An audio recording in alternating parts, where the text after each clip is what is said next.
The 90s in America was a time when people just looked at anime as a collection of tits and violence, and with decent reason. Considering the schlock that was getting put out like MD Geist and Venus Wars, with Ninja Scroll close behind and shows like DBZ making the syndicated airwaves, there was very little worth seriously watching for people with a need for action.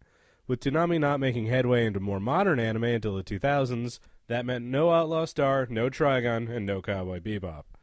It was a dog of a market to get into. Gunsmith Cats definitely looks and feels like one of these cheapo 90s anime with a very distinct difference. It doesn't suck. Released in America in 1996, just a year after it was released in Japan, Gunsmith Cats is stylistically very similar to shows like Cowboy Bebop and Noir.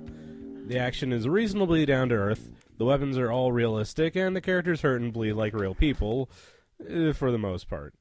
On top of all that, the show seems to have a real bonk on for classic American-style movies like Die Hard and Smokey and the Bandit.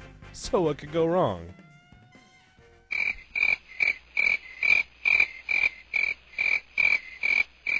I know you're waiting for me to let the other shoe drop, but really the show is really damn good. And unfortunately, it's really hard to talk about a show that's good in my particular style. The thing about this show is that it really doesn't do anything wrong, so all I can do is kind of sit here and enjoy myself. Shocking, I know.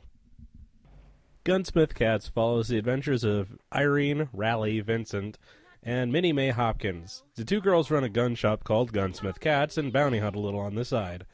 Raleigh, who incidentally is my favorite character named after a burger joint, is a bit of a gun freak, and this is why she ends up on the ATF's shit list. Why Minnie Mae, who's an explosives nut and ex-prostitute at the tender age of 17, isn't in a psych ward right now is beyond me. This movie OVA thingy divulges pretty wildly from the manga, with the only similarities in it being the main characters and the gun porn. Considering that the plot of the original manga is pretty sexual and violent, even by mid-90s manga standards, I don't say I blame them. You can call me at that number if you like. Hey, how about dinner? Tempting, but I think I'll just call you when your gun's ready. Say hi to Roy for me. And bulletproof heart, just like I heard. See ya! So for my non-American watchers, the Bureau of Alcohol, Tobacco, and Firearms is responsible for keeping illegal or military-grade weapons out of the wrong hands, and making sure that everything is running according to regulations and standards. And because it's a proud, long-standing American institution, it's underfunded and hilariously understaffed. America! Fuck yeah! Their solution in Gunsmith Cats is to strong-arm Raleigh and Minnie Mae into working for free. Granted, with a gun collection like these two miscreants have, taxation would be the least of their worries. Seriously, look at this gun cache. I've seen less well-stocked National Guard armories. However, since they can't legally coerce the Gunsmith Cats into doing the dirty work for them, they had to send in some very unlucky goons to bait them into revealing their little cache. But not before Raleigh gets to blow some people away with a little regard for human decency in life.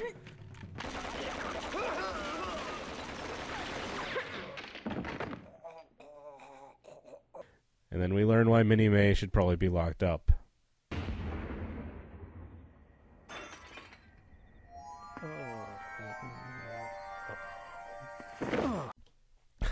See, it's funny because he should be a stain right now, and instead, yeah.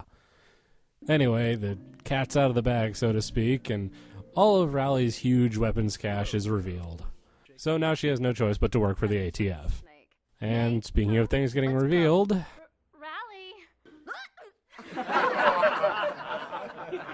Oh, well, at least you're wearing a clean pair. Will you I suppose it's worth noting here just how much boobage there is in these episodes. The mangaka does love the ladies, and by ladies I mean two-dimensional over-endowed versions of what we generally refer to as the human female. But since the Goon Squad has some leverage over our ladies, it looks like it's time for some action. Raleigh agrees to go undercover to bust up this gun-running ring, and all goes well, until they reveal that they got the drop on the ATF agent running the whole shebang. But since killing a government agent is kind of more trouble than it's worth, Raleigh double-crosses the runners and, well, I'd say more, but the gunfire kind of drowns out anything I have to say.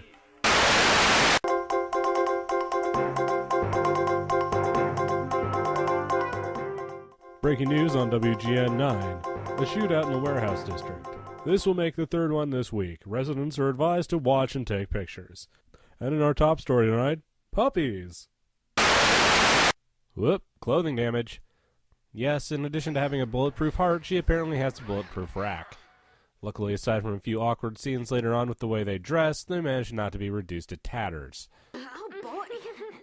May, if I wear these things, I won't even be able to move. And the men will just have to come to you instead, Riley. Oh, sure, right. That takes care of just the first episode, and there's 2 more episodes of Guns and Violence to go. I mean, really, what's the likelihood of running into a random gun battle in such a short time? And for attractive girls to be involved in them. I mean, I've been to Chicago fairly regularly, and I haven't had anything like that happen to me. And I mean, really, girls in a gunfight, am I right, guys? Like women have any business being around guns. Keep it down out there!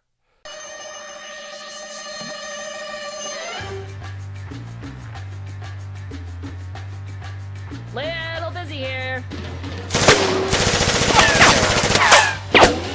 Yeah, I'm trying to make a damn show here. Jeez, keep your dumb shit to yourself. Why do I suddenly have the need to wear a fedora? How'd you only shoot my shirt off? The next 2 episodes are a bit more connected to each other and have to deal with what Riley and Vinny may have wrought. Once the guns stop flowing, they have to send in the muscle. And the muscle in this case is a crazy Russian named Natasha Radinoff. How close to the Black Widow can this chick get anyway? Red hair, Russian, named Natasha? Except this girl is on the wrong side of the law. Remember when it was okay to have ex-Spetsnaz agents as your supervillain and not, like, the president of Russia? Anyway, this Red Menace is not only super good at shooting, but wears a bulletproof trench coat. An indestructible, physics-negating trench coat. Who knew?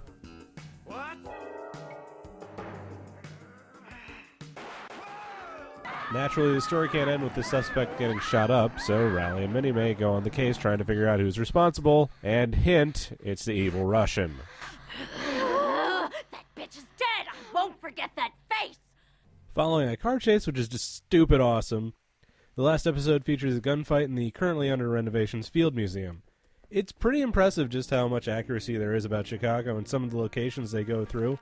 We might not recognize it now, but when it was made almost 20 years ago, it was pretty spot on. This is because they took an exceptional amount of time, which can be seen on the DVD extras, to scout the locations that they were going to use, so it could be as accurate as reasonably possible. Anyway, since I'm trying to sell you folks on this, I won't talk about the end, but it involves corruption and seeing how far up the ladder it goes. Also, guns and grenades. So let's talk about the animation. I love old animation. It feels so tactile.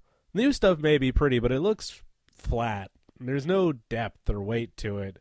This has a grit and a sense of weight to it, which I appreciate a lot. The show also has a lot of really nifty bits to it. The guns are all real guns and shoot exactly how you'd expect them to, with real sounds and all that. The sounds are accurate, but they're not loud like they should be, but that sort of thing happens. On top of the guns being spot on, the cars do exactly what they're supposed to do. So here's the breakdown. Radinoff drives a car that's made in the early 90s with early 90s parts. The 67 Shelby Cobra corners like it's supposed to because its engine is made out of cast iron. Therefore, it kicks out in the back when it corners. Additionally, the animation doesn't fluff it with still shots. Everything actually, moves. There's not a lot of dumb still shots with people gasping in this, and thank God for it. There's far too much of that these days. Wow. I just aged a few decades there. You damn kids with the bloody still shots. I remember when we made cartoons that moved. I know this episode is a little light on analysis, but there's no big social problem underlying the show.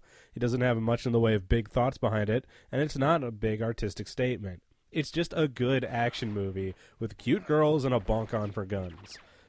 You can leave your brains at home here, frankly. Not everything has this big underlying meaning after all. Sometimes an action flick is just an action flick. I do wonder, though, why can't we have girls like this in anime anymore? It used to be a dime a dozen for at least semi-tough girls to show up, and now we've got all these droopy-eyed little moe girls scampering around, hoping senpai will notice them. Rally, come back, we miss you. Anyway, get your hands on this sucker, or the manga if you can. If you're any sort of action fan, you really shouldn't miss out on this bamfy little show. Any thoughts, Prophet? Nah, I'll be over here, washing the blood out of my clothing and taking the bullet out of my shoulder all by myself. Yeah, right, whatever. Wait, what?